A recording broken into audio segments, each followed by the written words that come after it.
My name is Sunil Bangalore. I've been with Hinduja Group as the Group CEO and President of the technology arm. Prior to this, I've been with some of the few very successful technology brands: Intel, Bell Labs, IBM. Uh, I think one of the very important aspects of my role has been to incubate a new vertical for the multi-billion dollar Hinduja group. Hence, it's becoming more and more valued, and I think it will be a lot more critical for the group to nurture this division. So that's my role. Sure, sure. So it's often difficult, Sunil, to kind of talk about cybersecurity in a business aligned fashion, right? It, in the traditional sense of the term, doesn't impact your top line, right? So, how do you encourage practitioners to continue to develop a business aligned message for cybersecurity? I think if I really look at cybersecurity as an element of business, I think there are two aspects to it. One is, what does it provide to run your business without any compromise to the regulatories and compliance and the entire business ethics? Security is very critical. The second part to that is, how can you make cybersecurity a differentiator in the current snapshot of digital world?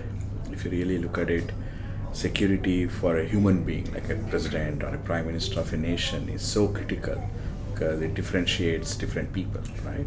Similarly, a cybersecurity posture of a matured level definitely builds, in my opinion, a value differentiation for businesses, which makes it a lot more competitive and a growth enabler, you could say. Sure.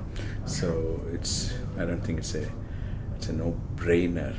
I think it's a no-brainer to have cybersecurity as a most critical and essential element of business, rather than being perceived as a technology initiative or a kind of an information security initiative. It's a business resiliency and business sustainability initiative.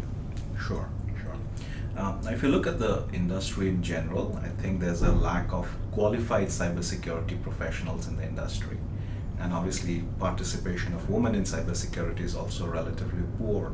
What are you doing in your organization, particularly to build a deep talent pool and encourage diversity in cybersecurity? I think one of the very common known skills gap that exists in any industry when the industry is evolving and start to build a significant amount of demand for the skilled resources.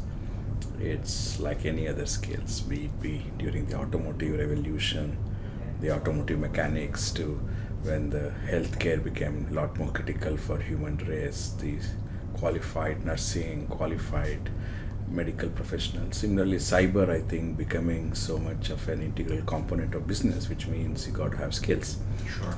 So one of the primary things that we are looking for building the skill is hands-on experience. So we do hire a reasonably talented technology professionals with a little bit of business acumen in different layers in the organization.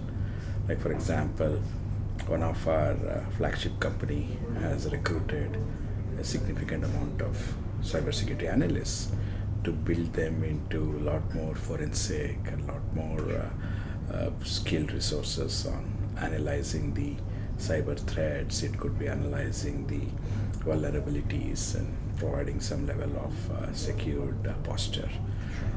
From a predominantly from a gender diversity perspective, I don't see, we are in the era of digital where I don't think gender diversity is really a challenge anyways, because of a significant talent pool of both kind of a male and a female population getting into a lot more higher education, a lot more higher skilled professionals.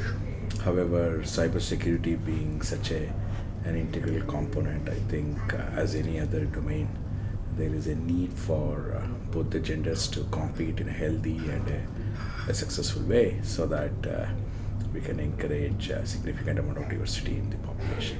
But I don't think at this juncture, with the millennial generation being so gender neutral and the opportunity landscape being especially a lot more challenging and competitive, but in my opinion, gender diversity shouldn't be a point of discussion because it's just a natural course of progression that any skill which is competent and relevant and has certain expertise will thrive, and it could be either of the genders that I don't care about. But Sure. definitely, if there is everything being equal, obviously a gender preference would bring balance into the work culture and work environments. So that's where diversity plays a role. Sure, makes sense. If we talk about like the demand and the supply side of cybersecurity, meaning the people who pay the invoices and the people who sell their services and products, in that context, what would you recommend cybersecurity vendors should not do, and what do you recommend they should be doing more of? See, one of the major challenges of an emerging technology paradigm or emerging business paradigm in any industry, be it an automotive or an industrial engineering or banking financial segment or even public sector, very important aspect to look at is value for what is being offered. There is always a value that gets attributed to what you're offering, and it's a function of three elements: the need or the necessity of the specific service being provided or the offering. Two, what is it really providing as a specific functionality, which is it a mechanism without which you'll get hurt either in terms of your monetization and or any other attributes, intangibles. The third thing is the commoditization of that specific offering in terms of how do you benchmark that vis-a-vis what are your actual parameters to compare so that you can associate a right value. One of the challenges that I am observing with significant amount of fragmentation that has happened in the cybersecurity domain, and especially looking at dime a dozen providers of capabilities coming with newer locks and newer mechanisms to apply some of the workflows and remediation and playbooks. There is no real correlation to any of these three attributes. Neither it's commoditized nor it's got a quantification in terms of its value for what it's providing and or the differentiation. But everybody knows it's essentials. It's like a lock to a house. Whether you put one of the best locks in the world or what is that best lock is in the eyes of the beholder. So what vendors need to do is they should look at, is there a methodology or a model that they can apply on what is that value they're driving by deploying a specific capability or a service in the context of cyber, either prevention, protection, remediation, or across monitoring capability, in comparison to the perceived and real value of the data, which is where I think a significant gap exists because sometimes unknown is valued high. At the same time, uncertainties is also valued high. So since you are managing an unknown and an uncertainty aspect of a business, you tend to put it at a higher value of adoption. So vendors need to be very careful because at some point of time, if I were to pick this pen and say this is $1,000, when I know this is 1/10 of it, I may sell 2 pieces of it. But as the value tries to be a lot more validated and a lot more verified, I'll go out of business. So vendors need to be very much cognizant of the fact that how do they correlate what is being offered to what is the value that it's delivering. Sure. In a lot more quantifiable and a lot more tangible way rather Sure. than being very abstract, because the fear of unknown and uncertainty should not be the driving factor of value or the vendor's value prop. Rather, it should be a lot more objective. So last question, Sunil. I think the security leader's role, the CISO's role, is probably one of the toughest in the CXO suite, right? It's extremely demanding. So how do you unwind? What do you do on weekends? How do you keep all the sanity that you need? Honestly, I think, in my opinion, in this ever growing, ever changing, highly competitive world, does not matter what your role you play. Sure. It is just in the context of what you are doing and looking at the circumstantial value that specific role is being done. Yes, Sure. I do appreciate and acknowledge the fact that an information security officer's role is a lot more critical and a lot more demanding nowadays, because again, as I keep telling, you are trying to deal with an evolutionary paradigm, and you are trying to figure out things which do not have a baseline or a left hand for you to refer, right? In that kind of a context, again, the fear of unknown and uncertainties put you through a lot of either a learning curve or a proving curve, or demonstrating the purpose for which this role has been created, in terms of how do you really build